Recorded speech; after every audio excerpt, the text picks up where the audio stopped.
You know what?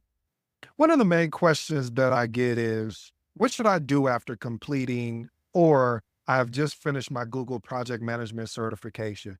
At first, family, when I received this question, it was only from a couple of people. So I responded to them, whether it was on an episode, they left a message. But when I started receiving DMs and other instant messages, I was like, huh, I think I need to address this. So if you're somebody that is either in the Google certification program, and when I say that, meaning that you're working towards completing your project management certification, or you're someone that has completed your Google project management certification and trying to figure out next steps, whether PMP or CAPM. I got an interesting breakdown that I do believe is going to help some people make a decision of what direction they want to go in. And we'll take it from there. All right, let's work, family. So let's unpack the Google Project Management Professional Certification. What will you learn from if you go after the Google Project Management certification?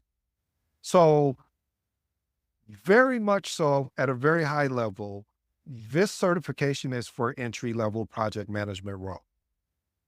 And family, things I'm discussing with you today, you can go right to the Corsica website.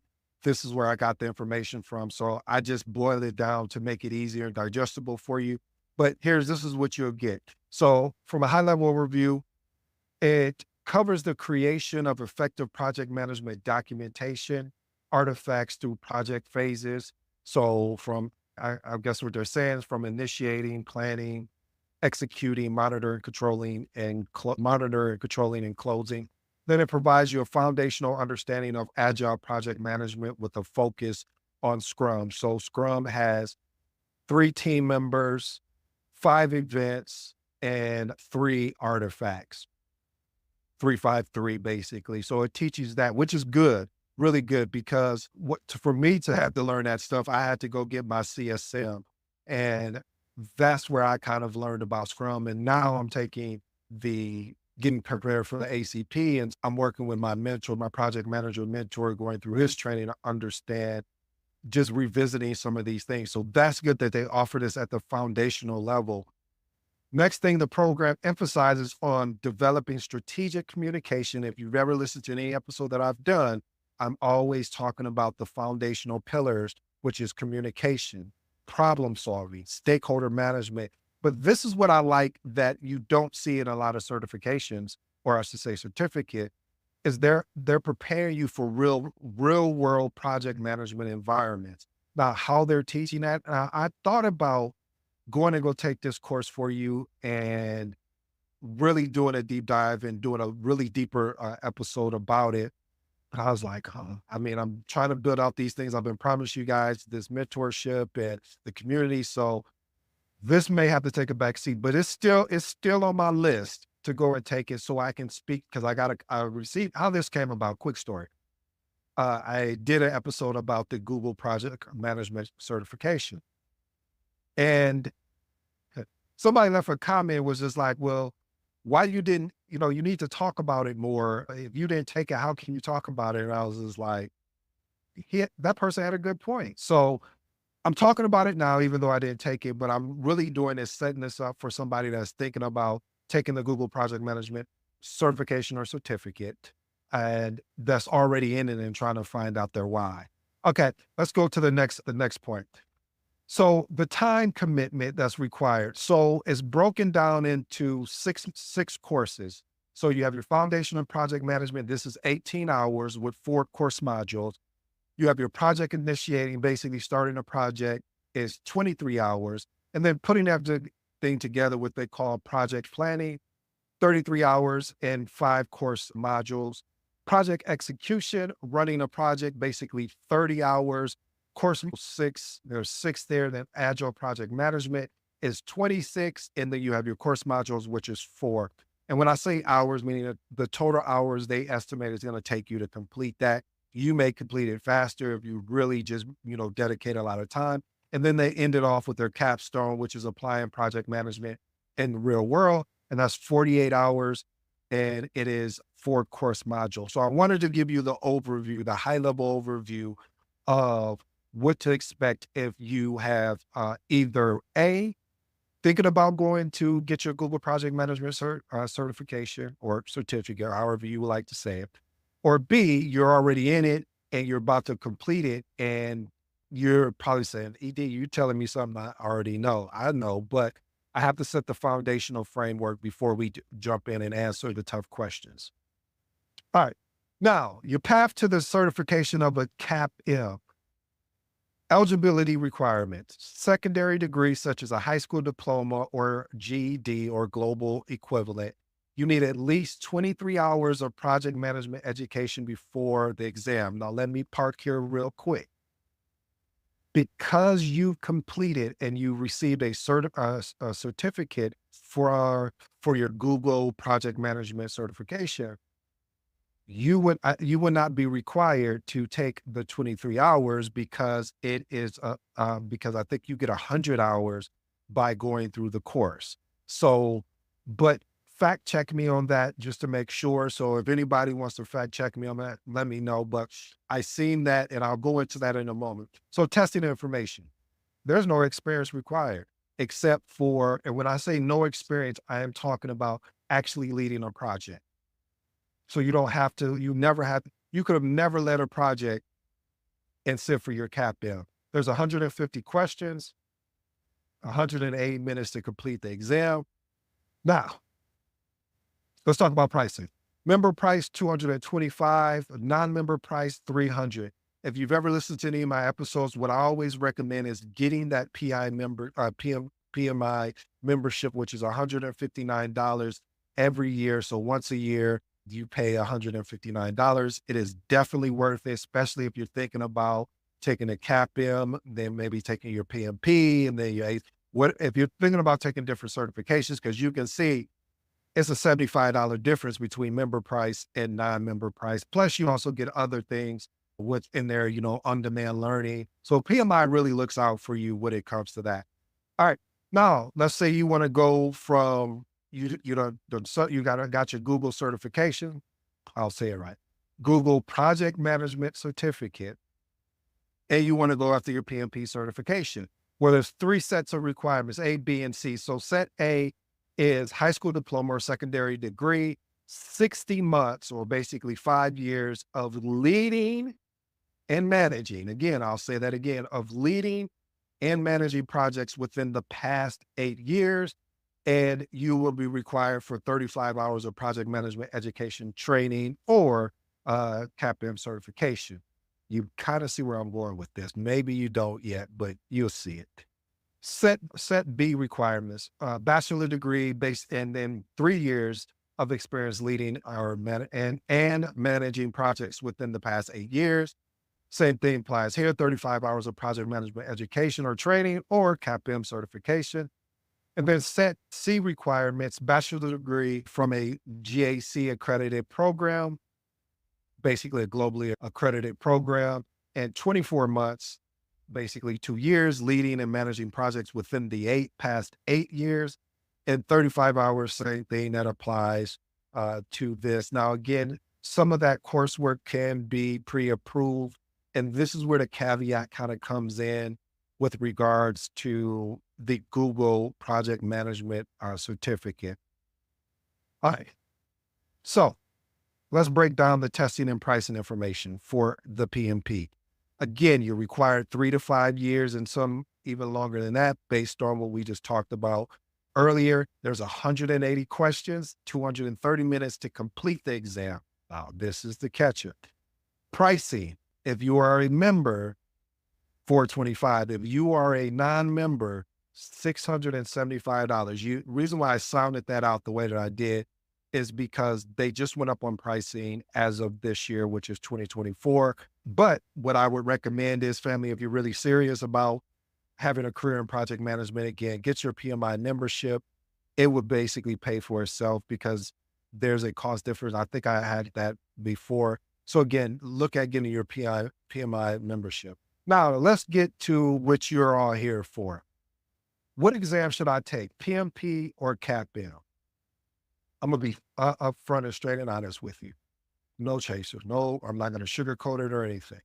If you do not meet the PMP requirements, then I would definitely recommend that you take the CAPM.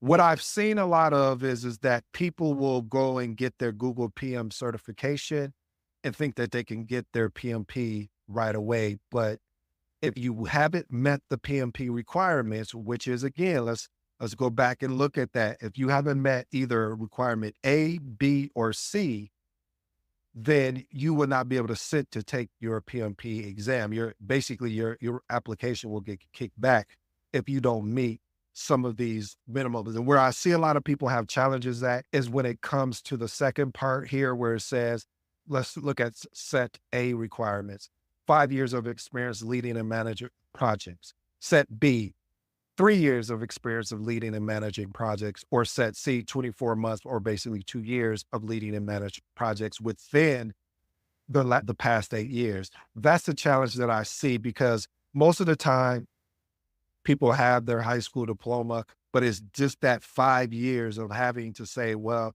you have to be, you legitimately have to be leading projects within 5 years, and they can't be parallel. What does that mean? That means if you have project A and project B running at the same time, that counts as 1 year. It doesn't count as separate years. It counts as 1 year. Okay. Now let's get back to, again, what you guys came for. The Google PM certification is a beginner level type thing. Those who complete it, you do get 100 hours of project management education that can be applied directly to the global recognized PMI credential. I got this information from the frequently asked questions on Coursera. Again, 100 hours, that's a lot of hours that you can leverage for your PMI, not for your CAPM. Now let's look at questions and answers. Would I take the Google Project Management certificate if it was offered to me when I was coming into project management? Absolutely. And let me explain why. The reason why I would have taken this certification is because it's a beginner. It sets the foundation and allows you to understand how to, I think the biggest thing that really arrested my attention was how they set up the environment so you're leading a project almost in the real world, the capstone. That's huge, because a lot of times when you are taking courses, you don't have that opportunity to really start from the beginning, meaning you're creating a project charter based off the business case or feasibility study. Now you're building your project management plan, then you're building your schedule, etc. So having that real world experience is going to help you navigate the job market better, or even in your current role. What should I do after completing the Google Project Management certification? After you complete that, my recommendation is to go after the CAPM. Now, I say that loosely, pending on what your experience is. So if you meet the PMP requirements, go after the PMP. If it was me, I would go after the CAPM and the PMP. Why? Well, because if you go after the CAPM, is more foundational, it's definitions, it's sometimes they even have EVM and agile. So it really sets you up for success to kind of know what you're going to expect, but not really expect on the PMP, because the PMP exam is situational. It's not as standard as it is for the CAPM, but the CAPM really is like a springboard, I really think, and it's worth it. I have my CAPM. You can look me up on certifications. I have my CAPM and I have my PMP, but the CAPM, to me, well, both of these certifications, I mean, they were both challenging. I don't care what anyone says. Don't let someone try to fool you. It's like, yeah, you don't even need to study for the CAPM. Just go and sit down and take the test. Don't believe that. If you do that, please let me know how you study to do that, because I've never, people have done that. Yeah, there's some test savants out there. However, it makes more sense because you're working on building a career in this thing called project management. All right, what if I have the experience to take the PMP exam again? Like I said, if you do, go ahead and take the PMP exam. But I will also, again, recommend the CAPM. Would you still take the CAPM or PMP exam prep course? This question right here is major. Why is this question major? Because going through a certification, the Google certification, is not preparing you for what the questions are going to be on the exam. I hope that makes sense. Okay, let me step back. So every time I went to go and get a certification, whether CAPM or PMP, I took an exam prep course.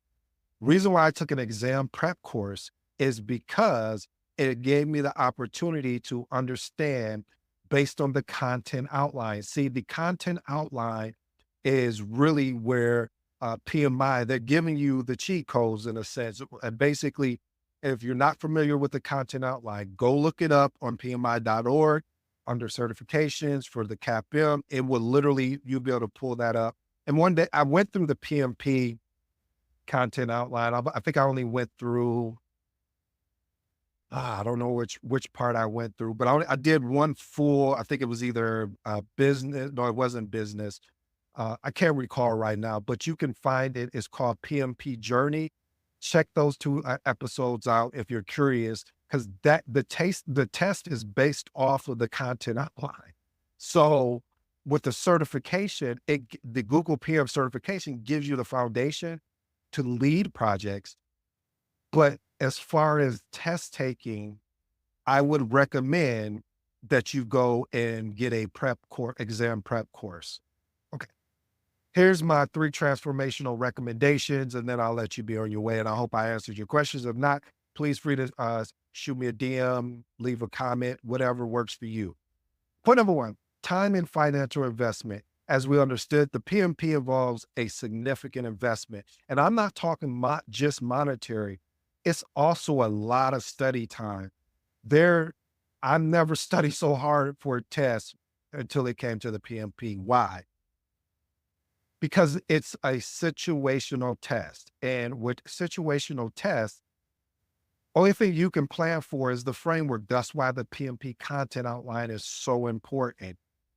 Now with the CAPM, it's one of those, it's more, I'll say it's more memorized based. I think that makes more sense, where you have to memorize definitions and inputs, outputs, understanding the 49 processes, understanding knowledge areas, the process group, the project management lifecycle. These are all things that you need to be an effective project manager. I want to say a special note, make sure you're committed and not interested. If you make the decision to go after one of these certifications, I'm asking of you, just don't be a paper CAPM or a paper PMP. Continue to hone your craft, continue to get better at your craft. All right. Point number 2, career goals and aspirations. I don't know what you want to do as far as your career. Is this a money grab, where what I mean by that is you're just getting these certifications so you can put them on your resume with the hopes of getting a new job opportunity?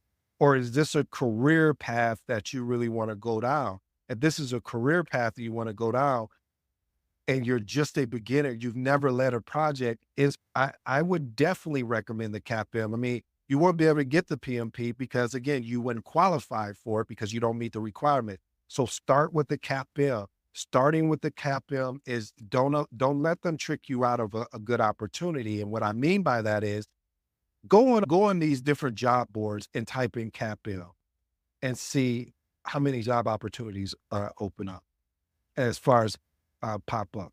We know the PMP is going to be a plethora of jobs, but also don't forget, and as they say, sleep on the CAPM. I think it's one of the most undervalued certifications because people don't understand there's a lot of hard work that comes with the CAPM as well. All right, I'll get off my soapbox. Last and final thing, the value of momentum. After you finish your Google Project Management certificate, I would recommend, matter of fact, it's ideal time to pursue another certification while knowledge and momentum are still fresh.